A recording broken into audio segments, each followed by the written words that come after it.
Please welcome Kamal Prasad. Thank you, Hope, for the invitation and the opportunity to present here. Thank you all for coming, and I want to give a special shout out to my friend Glenn up there, who's videotaping these events. So if you miss something or you want to share something with your friends or family, they will be available online sometime in the future. So I will probably say some things that people don't like to hear, but I don't think I can sugarcoat it, and so my apologies. So rather than tell you my boring story about how I became involved with animal agriculture and its impact on climate change, I'll tell you a Zen-like parable. There was a village, there was, an old village, it was starting to run down. The villagers got together and decided they were going to spruce things up by painting their houses. And so one weekend, the villagers get together and they're painting the houses. A monk comes wandering into the village. He walks up to a peasant and says, "Hey, what are you guys doing over here?" He says, "Hey, we are improving the village." The monk looks around, exclaims, "You idiot," and slaps the peasant so hard that the peasant spins around. The peasant angrily spins back to strike the monk, and the monk is staring out there at the people painting their houses that are falling apart. The peasant, enlightened, then tears down his whole house to build it up from scratch. And so that was sort of my experience of learning about animal agriculture's impact on climate change. I had for a long time considered myself an environmentalist, but until I started learning about animal agriculture's impact, I didn't realize that I was just putting bandages on a problem by buying, energy-efficient light bulbs, getting a hybrid car. Those things are important to do, but they are equivalent to painting the houses. So our planet is in similar disrepair. Month after month, we are seeing how things seem to be getting worse. We don't just need baby steps. And the question we shouldn't be asking isn't the question we should not be asking is what more can we do, but rather what wouldn't we do? We need a paradigm shift if we are to have any hope of ensuring a habitable future for our kids and grandkids, because the effects of climate change has already been started to be felt. For example, I don't know if you guys remember a story like this. A polar bear was tracked to have swum 9 days before she could find solid ground to stand on. And by the time that she did find solid ground, she had lost 20% of her body mass and her young cub had drowned. And if you feel sad for this bear and you're not already vegan, ask yourself why. It's not like humans pushed this bear into the water to swim or held down the cub's head underwater to drown. Humans are directly responsible for breeding and the slaughter of over 60 billion land animals every year. Over 9 billion of those animals are bred and killed in the US every year. The human mortality rate is about 60 million people a year. So how long do you suppose it will take for the number of human deaths equal to the number of land animal deaths that we in 1 year? How many years? Anybody want to take a guess? 60 million people die every year. We breed and slaughter 60 billion land animals. Turns out it's going to be 1,000 years before the humans die in the same number that we breed and kill land animals every year. And that doesn't account for fish. But the fate of the farmed animals and polar bears, including our own future, are more closely linked than one might imagine. Methane gas, 37% of which is a direct result of animal agriculture, is about at least 20 times more potent at trapping heat in the atmosphere than carbon dioxide.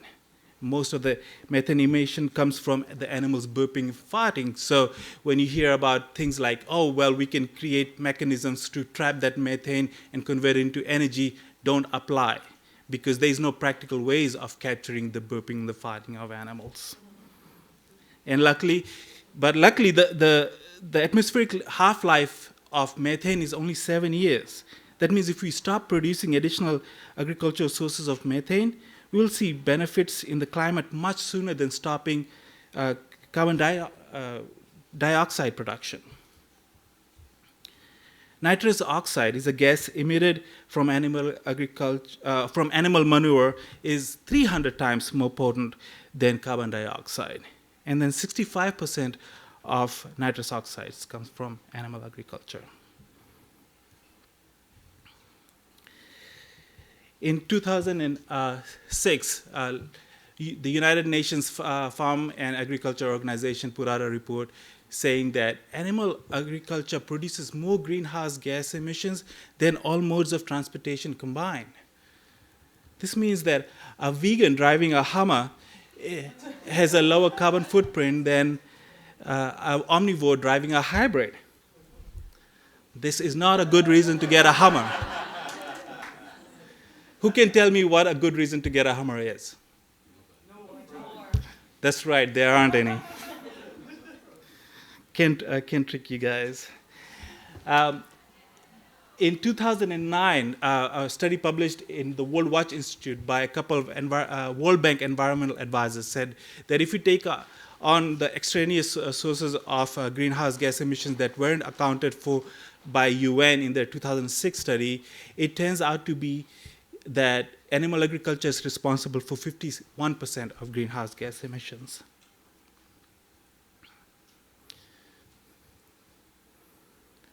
In 2010, United Nations Environmental Program says that meat and dairy-free diet is essential to save the world from hunger, fuel poverty, and the worst effects of climate change.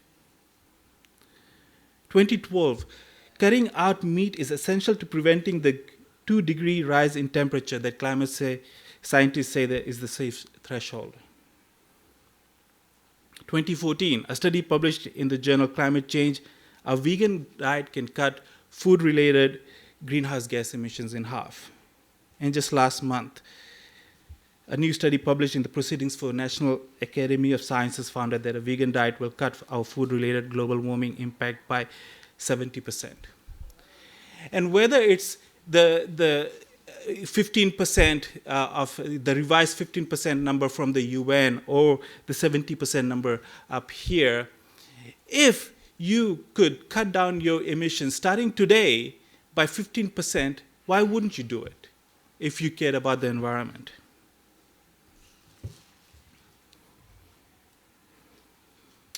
Last year, the federally appointed Dietary Guidelines Advisory Committee, for the first time, decided to factor in environment when making their recommendations about healthy eating. Of course, the animal ag industry, like Cargill and Tyson and Smithfield, and their puppets in the Congress, quickly stepped in and put a kibosh on that idea. Hey, it's not like the environment has anything to do with our health, right? Now, we are probably aware of most of the common sources of greenhouse gas emissions from animal agriculture, like the machinery used in growing crops, transporting those crops to animals, and the transportation of animals to slaughter, etc. What about other areas?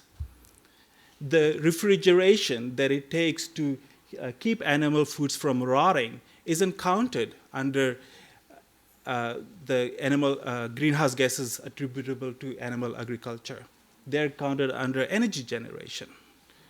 Similarly, cooking food at temperatures high enough so that it'll kill the salmonella and E. coli and other harmful bacteria takes a lot more energy than if we were cooking plant-based foods or eating them raw.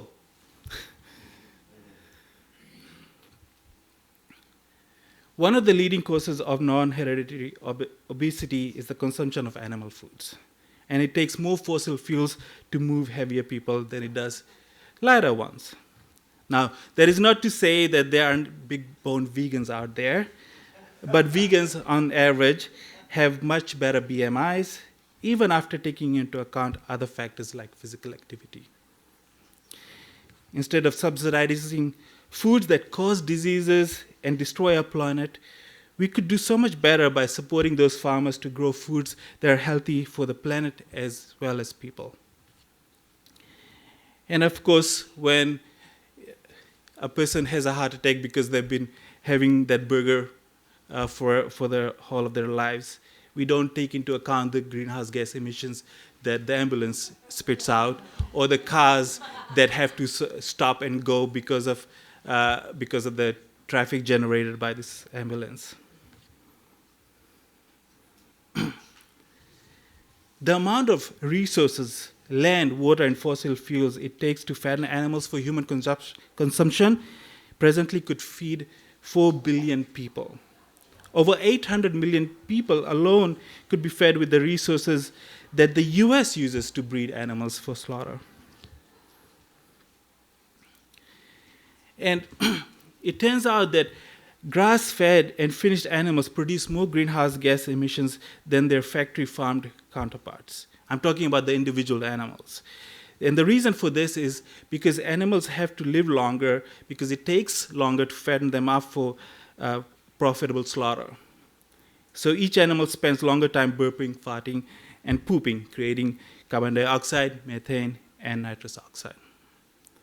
If we moved exclusively to grass-finished animals and ate less of them, our greenhouse gas emissions would still be on par, if not exceeding, factory-farmed animals, especially if we take into account the land, the forest we will have to destroy to accommodate all those grass-fed animals. These are two independent studies. The left one was done in Australia, the right one up in Canada. And the Canadian study found that grass-fed animals have a greenhouse gas emissions on the order of 50% higher than factory-farmed animals. Grass-fed cattle and growing animal feed for export are the leading causes of rainforest destruction in Brazil. So the trees which capture and store carbon are being replaced with greenhouse gas producing farmed animals and soy farming machinery. And by proxy, animal agriculture is therefore one of the leading drivers of species extinction in the Amazon as well. Okay, so I didn't know this until recently, but of the major farmed animals bred in North America, only turkeys are native to this continent. Even they have been genetically bred such that they now resemble nothing like their wild ancestors. And approximately 500,000 bison exist across the US, and about 3,000 of them are purebred. Seeing as how we have enough room to breed 40 million non-native cattle every year, one would think we would have enough room to fit a few thousand native bison. Similarly, the demand for free-range and pasture-raised animals are keeping native wolf populations as well as native horse populations in check. Now, this one says rebellious ranchers, but the first line you'll see reads officials of Utah County. So, it's government, local governments working hand in hand with ranchers to destroy our environment. And those terrorists up in Oregon a couple of months back who had occupied a wildlife refuge, they were trying to meet the needs of grass-fed animals over there. In fact, we have displaced most of the wild animals and have converted their land into breeding yards for farmed animals. Now, these only talk about mammals, and so chickens are not represented over here.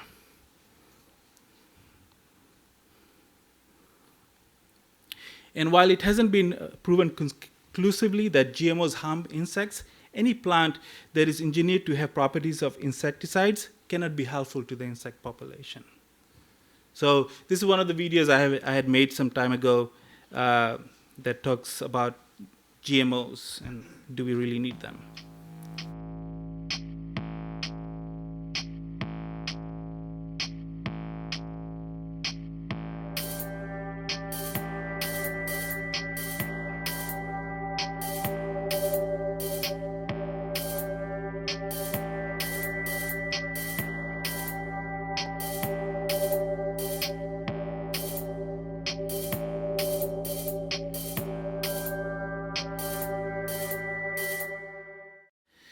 So a minor correction, the amount of corn used as animal feed has gone down because a lot of that is being used in the production of ethanol.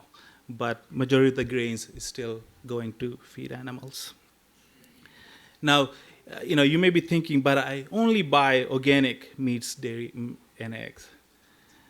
Well, think about all the products that you consume out of home and all the products in your home that have animal ingredients. Most of these products or animals were likely fed GMO feed.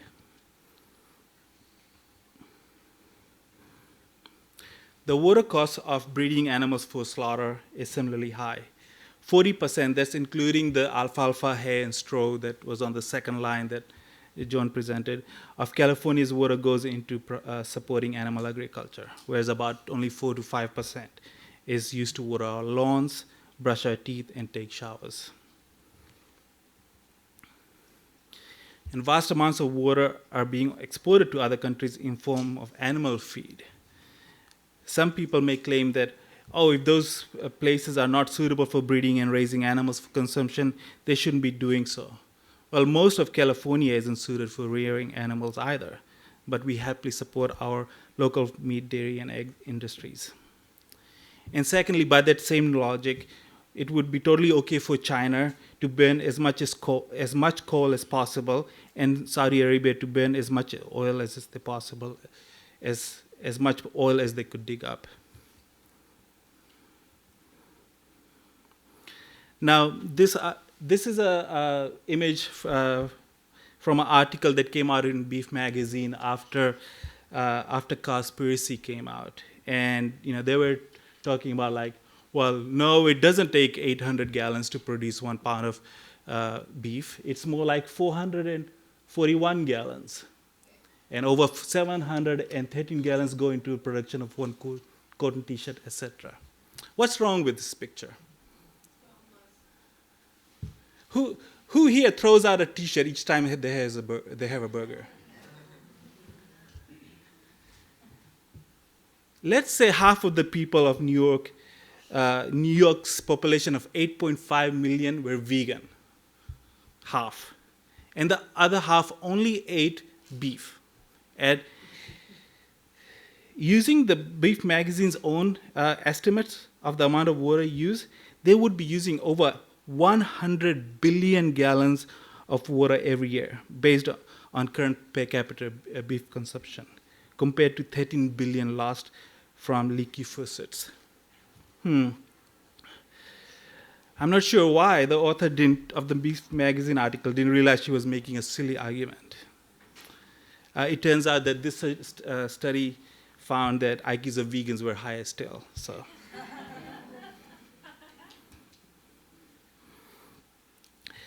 So not only is animal agriculture a huge consumer of water, a large amount of land is used to support it as well.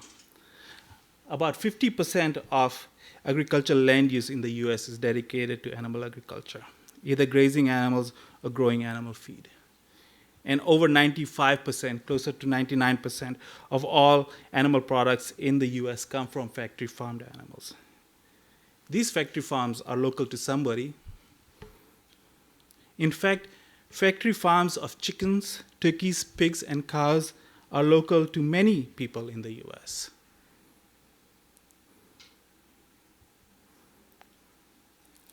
This map shows the croplands that are used to grow animal feed along the Mississippi River drainage basin. The fertilizer, pesticides, manure runoff from these farms every year create dead zones that make rivers look like roads made up of dead fish.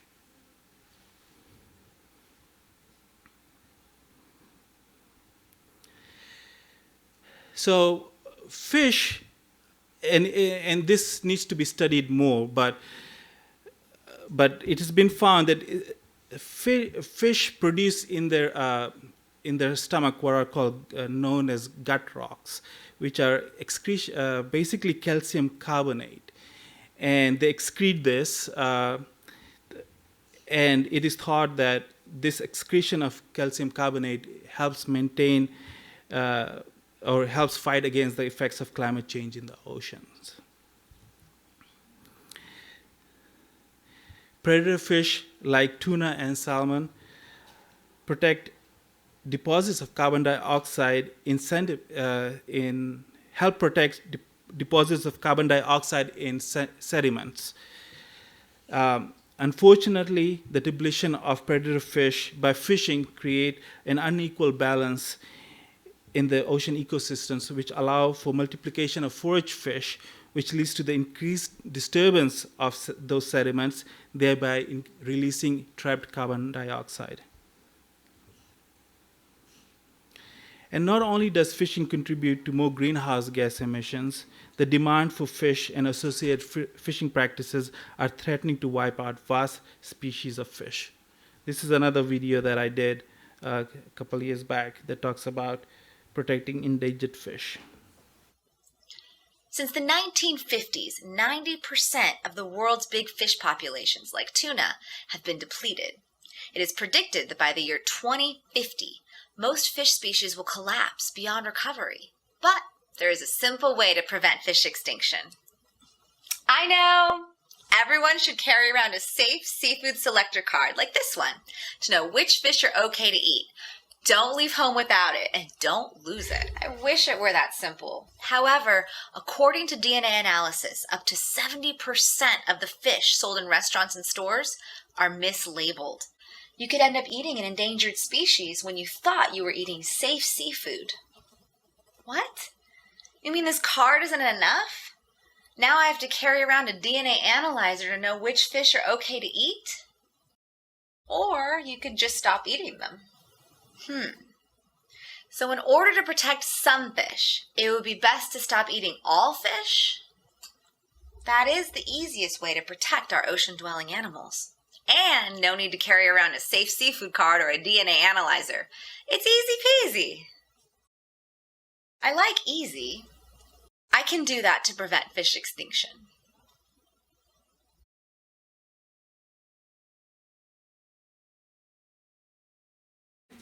Thank you. So not only we are eating obscene amounts of fish that's unsustainable, we are feeding more fish to the farmed animals than we consume ourselves. Worldwide, more than twice the amount of sea animals are being eaten by pigs and chickens than by Japanese consumers. And Japanese are like one of the highest consumers of sea animals. And for US, the figure is more like 6 times of the amount of fish caught are fed to farmed animals than eaten directly by humans. Now, a lot of focus for environmental impacts of animal agriculture are put on cattle. While it is true that a single cow has a larger environmental impact than a single chicken, moving from eating one animal species to another is not the solution. Anybody want to take a guess as to why that might be the case?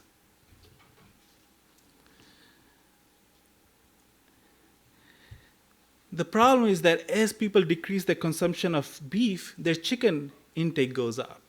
So it washes out any improvements for the environment that they may have made. We breed and slaughter over 8 billion chickens in the US compared to about 40 million cows. The sheer number of chickens compared to cattle puts their environmental impact on par with cattle. The way chickens have been bred to grow so big, so fast, a lot of them die of heart failure or broken bones before they can even be slaughtered. Because of the way because of the way we factory farm chickens, and remember, most animals are factory farmed, chickens are trampled to death by being crushed by thousands of other birds confined in very tight areas. These chickens are not counted when calculating the environmental impact of per pound of consumable meat. Essentially, all chicks in the egg and meat industry are hatched in incubation trays like this one. Since male chicks in the egg industry are a different breed than chickens bred for meat, they do not grow fast enough to be profitable to the industry and are killed within hours of their birth. The energy it takes to incubate these male chicks and the subsequent emissions from their rotting carcasses are not counted in the environmental impact of eggs.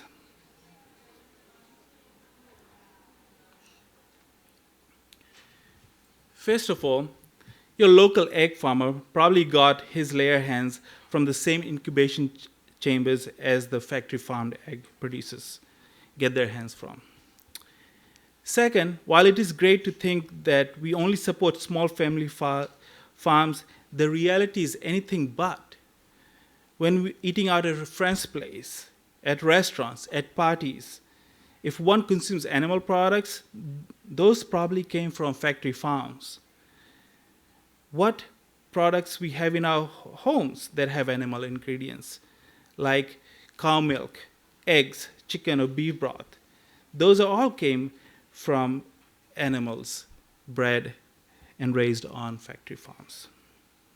And so the argument that we only buy, or I only buy animal products from my local farmer doesn't hold water. And it also turns out that greenhouse gas emissions from the final food miles are only a tiny factor in the overall emissions from animal agriculture. Most of the emissions happen in the breeding, feeding, raising, and processing of living beings into neatly packaged products that people buy at stores. The overall much lower emissions of veggies and fruits make them a much better buy in terms of the environment, even if they're imported over buying local animal products.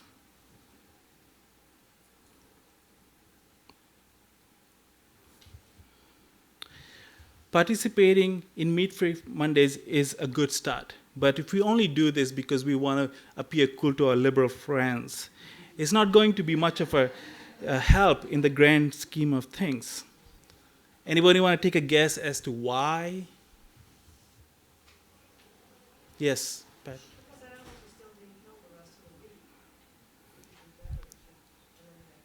Yeah, that's a good answer. I feel like on Mondays, everyone just increases their consumption of dairy. Yes, that's another great answer. That happens. Yes. I also think it gives people a false sense that they're doing the right thing all the time, even though they're only really doing the right thing like 1%. Right. Exactly. Anybody else? Right.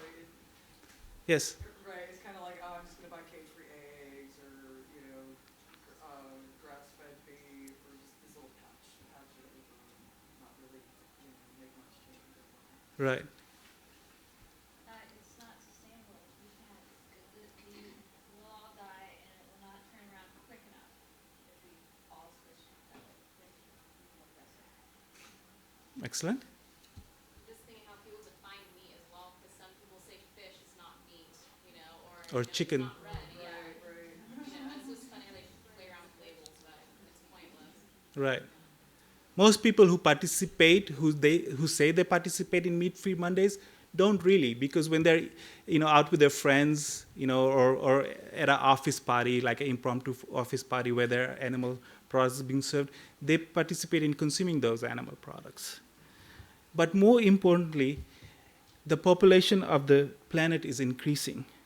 So reduced consumption of animal products by current generation will be negated by new people being born into the world, even if they also eat less animal products. Second, the citizens of countries like India and China are becoming wealthier and thus emulating a more Western lifestyle, including an increase in consumption of animal products. Chinese per capita consumption of animal products is about half of what average American eats. Can you imagine 1 billion people eating animal products like we do here in the United States, even if we cut it down to just 6 days out of the week instead of 7 days, or add on India to that number, it is not sustainable. As Dr. Richard Oppenlander, if you're familiar with him, likes to say, is that if you participate in meat-free Mondays or eating meat, just 1 day a week, means that you're contributing to species extinction, greenhouse gas emissions, resources depletions only 6 days out of the week instead of 7.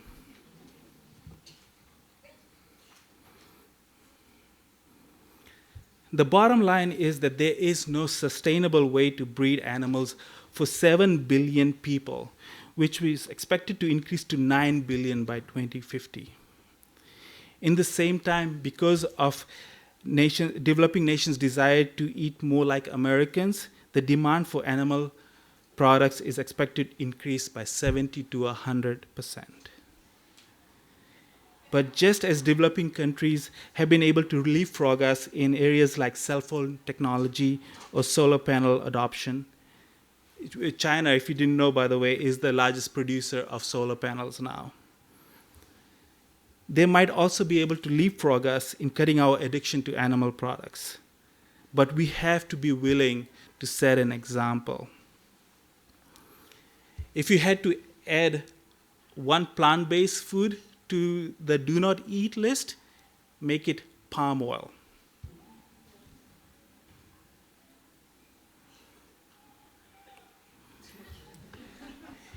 Every time one screams at the radio about another oil or gas leak while going over the speed limit on the freeway, knowing full well they're driving at or below speed levels, waste less gas, they are whining. Every time one gets upset at the government for not doing more to protect our environment as they head into the store to exchange their cell phone for the newer model when the old one works just fine, it is a form of whining. Every time one tries to pin the blame on other people having babies while munching on chicken wings, it is a form of whining. And the world is not going to become a better place by people whining about what everybody else is doing wrong. Nobody forces animal products down our throats.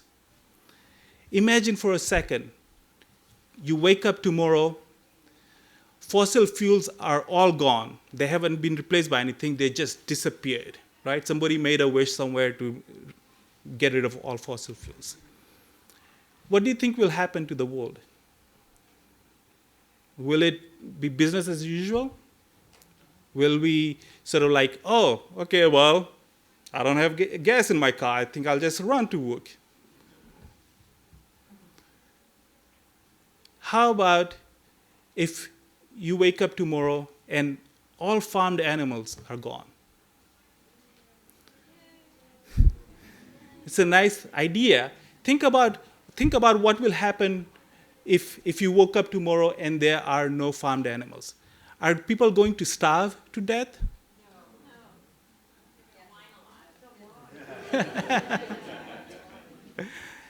So think about this, right? Like, for better or worse, we are dependent on fossil fuels. We have to wean ourselves off of fossil fuels slowly.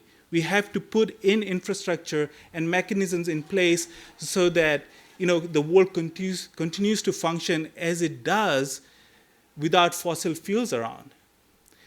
The same is not true for animal agriculture. If animal agriculture were to disappear, yes, people will complain, but it's not like people will starve to death. Sure, there'll be farmers who will lose their jobs, but there's a growing trend of farmers converting their land to produce food to feed people instead of animals. And that can be done.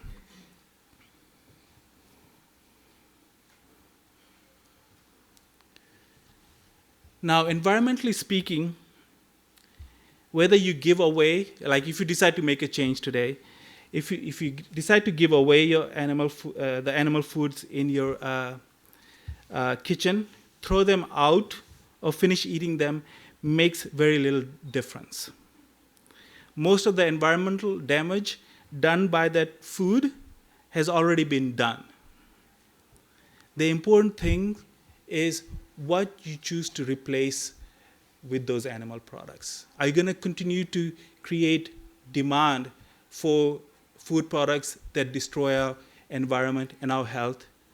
Or are we going to demand more sustainable foods that are healthier for the planet and people?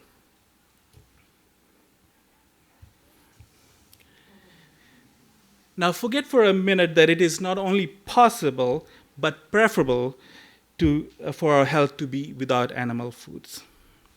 This is my situation before I became fully vegan. I never thought I could give up eating cow cheese. So I said to myself, well, I'll give up everything else except cheese. Let somebody else make up for my slack.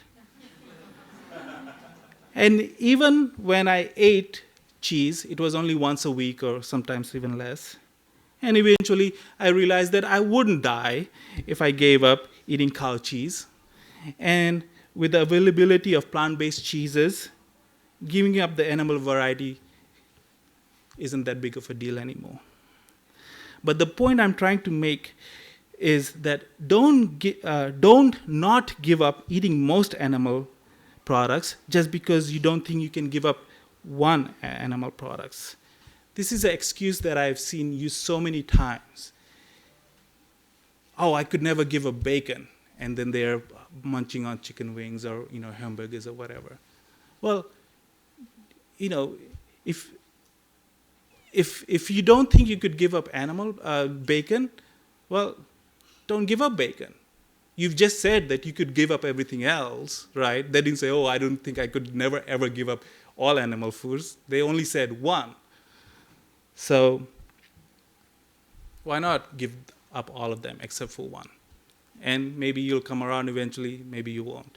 But, at least you made a bigger impact than anybody participating in Meat-Free Mondays.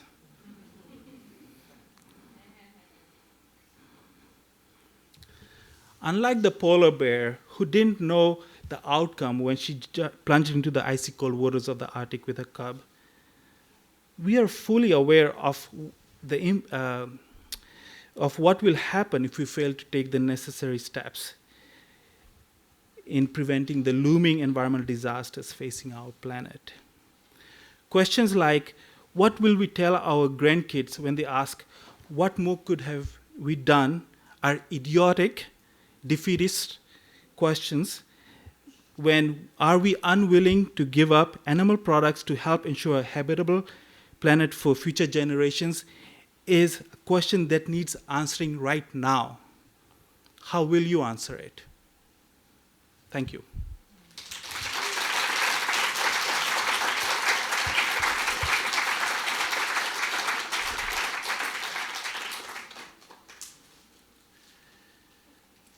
Questions? Yes, Vasu? Could you elaborate on what you were saying earlier about, you mentioned how switching from one meat product to another doesn't really make much of a difference in terms of the environmental impact. Could you elaborate? Some people think switching from one animal product to another does make a difference, like if you use milk or dairy in place of beef or whatever is preferable, or eggs or whatever, etc. Can you elaborate on how whether or not that makes a difference or not? Right. So just to reiterate, what ends up happening is when people cut down their consumption of one animal product, they increase their consumption of the other animal product that they are substituting in place of that original animal product. And so in terms of the amount of greenhouse gas emissions per pound of animal consumed or animal product consumed, it's equivalent. Does that make sense? Yeah. So it wouldn't make any difference then switching from one commercially produced animal product to another? Very little, if any. Especially for example, going from beef to chicken, right? Because there's a lot of waste in the chicken industry that doesn't get counted towards the emissions of the per pound of meat that you buy in stores. Belle? Kamal, thank you very much. That was wonderful. Thank you. Nice to hear you. And I'm asking in part to help me with my activism. We all talk about the 15% of animal agriculture contributing that much, or the 50%. But what makes up the other numbers? Like, is it coal, industry? I don't Right. know what So, the well, so yes, it's the coal industry. It's a lot of methane is emitted in rice production. For example, the rice paddies. But the thing is, for coal industry, a lot of those numbers are misappropriated. Meaning, like, for example, I was talking about, like, nobody, like, walks into a grocery store, right, looks at the refrigeration section where the, like, animal products are being kept and says, oh my God, I wonder how much electricity does it take to run those refrigerators, right? Like, nobody asks that. Nobody talks about that. We talk about, like, yes, the burping, pooping, farting of animals. But in terms of, like, the total contribution of animal agriculture in other places, where, like, the hidden places that are in everybody's plain sight, but, like, they don't make the connection, right? Like, for example, sorry, I don't mean to harp on this, but, like, the fact that obesity is making it harder for the transportation industry to meet its efficiency targets. One of the biggest causes of obesity is the consumption of animal products, right? And so, like, nobody thinks about, like, more gas is being emitted by moving heavier people around, and they're heavy because they eat large portions of animal products, and in part because they are so much cheaper, right, compared to vegetable and fruits. In Prevent Reverse Heart Disease by Dr. Esselstyn, his research he did in the Cleveland Clinic, he said in his book that beef only has 0.001 more milligrams than chicken, fish, or eggs, because so many people, I work in a hospital, so many people think that they were told to switch to chicken and fish, and that was also a big drive too. Right. The numbers went up. But it's not true. Right. The egg is not perfect. It has only 6 grams of protein. I mean, you can get that in a cup of oats or a cup of beans. Anyway, sorry to go on Right. about that. Yes, sir. Good afternoon. Oh, ma'am, sorry. I'm new to the vegan lifestyle, so please forgive my ignorance if this is something that's known to a lot of people. When you mentioned what would we lose if everybody just gave up meat, it's like, no, we wouldn't die or anything like that, and that's, I think, mostly obvious.